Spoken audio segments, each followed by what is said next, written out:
Bismillahirrahmanirrahim. Assalamualaikum warahmatullahi wabarakatuh. Alhamdulillahirrabbilalamin. Allahumma sholli ala Muhammad wa ala ali Muhammad. Kembali lagi kita di Sarang Ubdilillah bersama kami Dr. Fadlur Rahman.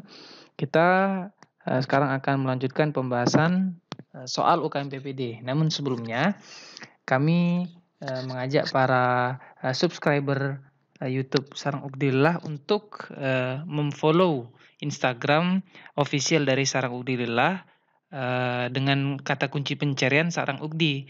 Di situ kami memposting terupdate apa saja yang akan kita posting di YouTube juga.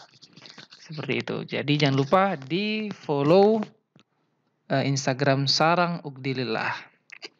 Oke, kita lanjut ke soal. Kali ini ada soal lagi. Seperti biasa kita baca pertanyaannya. Pertanyaannya adalah diagnosa yang paling mungkin adalah pertanyaan diagnosis. Pilihan jawaban A. Peritonitis primer, B. Peritonitis tersier, C. Perforasi appendix, D. Peritonitis sekunder et causa perforasi appendix, E. Peritonitis sekunder et causa perforasi ulkus di lambung. Oke, ini rata-rata terkait peritonitis ya.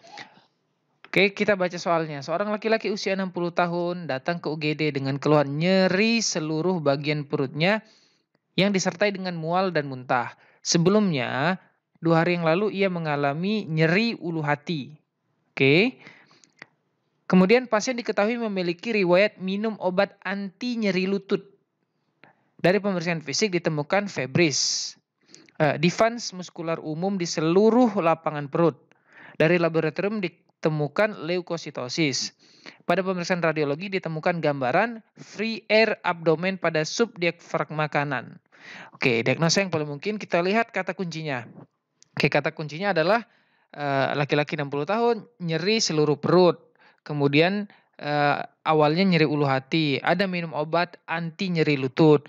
Febris, demam, defense muskular perut kaku seperti papan di seluruh lapangan perut, labnya leukositosis, hasil ronsennya free air subdiafragma. Bisa kita lihat di sini di gambaran radiologi ada contoh dari free air subdiafragma kanan di sini.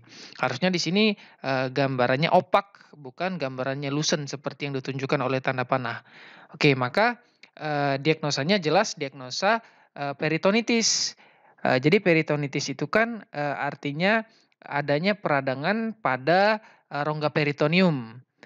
Mungkin disebabkan oleh infeksi bakteri, jamur, atau bahkan reaksi inflamasi karena adanya darah di kavum peritoneum, misalnya pada kasus trauma abdomen. Nah, pada pasien itu tanda peritoneumnya ditemukan adanya defense muskular yang di seluruh lapangan perut, dan yang paling jelas adalah adanya demam, nyeri seluruh perut, dan free air subdiafragma yang menandakan adanya kebocoran. Jadi di situ kan gambarannya lucent, artinya itu gambaran udara yang bocor, kebocoran viskus pada kemungkinan ulkus peptikum yang terjadi perforasi di situ. Taunya dari mana ulkus peptikum? Pada pasien ditemukan faktor risiko seperti minum obat-obat anti nyeri lutut, kemungkinan itu golongan NSAID, yang punya efek samping adalah menghambat prostaglandin di lambung yang efeknya mengurangi sekresi mukus lambung sehingga lama-lama terjadi perlukaan yang bisa menyebabkan kebocoran pada lambung, sehingga diagnosis yang paling tepat pada kasus ini adalah peritonitis sekunder et causa perforasi ulkus lambung. Kenapa enggak peritonitis primer? Peritonitis primer itu peritonitis yang memang akibat infeksi pada yang terjadi oleh akibat infeksi pada peritoneumnya, disebabkan biasanya penyebaran infeksi lewat peredaran darah atau pembuluh limf ke peritoneum, misalnya pada penyakit-penyakit hati. Nah, ini kasusnya juga jarang terjadi, hanya 1% dari seluruh kasus peritoneum. Nah, cairan-cairan yang terkumpul pada rongga peritoneum primer itu menghasilkan lingkungan yang cocok untuk pertumbuhan bakteri. Kemungkinan juga akan terjadinya asistes pada peritonitis primer. Nah, sedangkan untuk peritonitis tersier itu infeksi intraabdominal yang persisten atau recurrent walaupun sudah dilakukan tata laksana yang adekuat.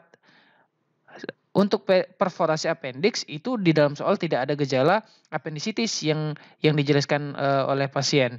Sedangkan untuk peritonitis sekunder et causa perforasi appendix itu tidak ada gejala apendisitis yang dijelaskan juga di dalam, soal. Jadi kita tidak bisa, memilih peritonitis sekunder karena perforasi, appendix. Nah, peritonitis sekunder sendiri banyak sebetulnya penyebabnya, bukan hanya oleh karena perforasi ulkus lambung, bisa juga oleh pankreatitis, perforasi appendix, ulkus gaster, atau penyakit Crohn, divertikulitis, atau bahkan komplikasi dari tifoid, peritonitis tifosa, seperti itu. Oke, semoga bermanfaat. Subhanakallahumma bihamdika asyhadu an la ilaha illa anta astaghfiruka wa atubu ilaik. Assalamualaikum warahmatullahi wabarakatuh.